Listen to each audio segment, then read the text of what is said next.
โดยปฏิบัติตามมติของกองประชุมสภาแห่งชาติว่าด้วยการทำห้องเอาแผนการสร้างและปรับปรุงกฎหมาย5ปีของสภาแห่งชาติสุดที่9ปี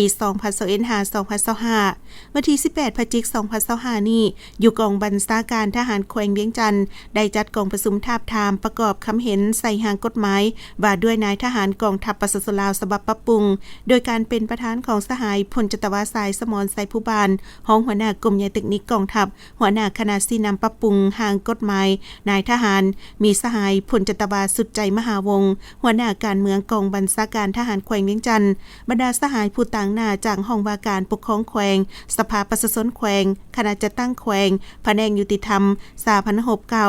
ป้องกันความสงบแขวงห้องการป้องกันชาติป้องกันความสงบวิทยาคารนายทหารบกกรมดำกองพันใหญ่497พนักงานวิชาการและภาคส่วนที่เกี่ยวข้องเข้าร่วมโอกาสดังกล่าวสหายพันเอกพันสมัยวิไล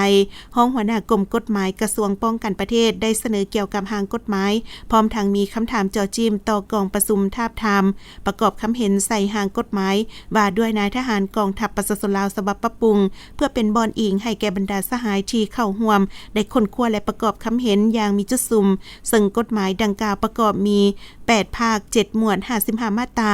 จากนั้นผู้แทนกองประชุมก็ได้พร้อมกันประกอบคำคิดคำเห็นใส่ร่างกฎหมายฉบับดังกล่าวทั้งนี้ก็เพื่อพร้อมกันกำหนดหลักการระเบียบการและมาตรการเกี่ยวกับการคุ้มครองติดตามกวดกาเกี่ยวกับเวียกงานนายทหารเพื่อเห็นให้นายทหารมีความนักแน่นทางด้านการเมืองแนวคิดมีความเติบใหญ่เข้มแข็งทางด้านการจะตั้งมีระเบียบวินัยเข้มงวดเป็นกำลังหลักแรงในการเตรียมพร้อมสู่รบและสู่รบแน่ใส่เห็นให้ประเทศชาติมีเสถียรภาพความสงบเป็นระเบียบเรียบร้อยรับประกันในการปกปักรักษาเอกราชอำนาจอธิปไตยความมั่นคงของชาติประกอบส่วนเข้าในการปกปักรักษาและพัฒนาประเทศชาติการประกอบคำเห็นต่อกองประชุมในครั้งนี้คณะรับผิดชอบจะได้นำเอาทุกคำเห็นของบรรดาสหายเพื่อนำไปค้นคว้านำคณะรับผิดชอบปรับปรุงกฎหมายและขัดจ้อนเอาบรรดาข้อมูลคำเห็นของกองประชุมประกอบใส่ร่างกฎหมายให้มีเนื้อในถูกต้องครบถ้วนและสอดคล้องกับเทคนิคการสร้างนิติกรรมและก็เกี่ยมนำเอาห่างกฎหมายเข้าผ่านต่อกองประชุม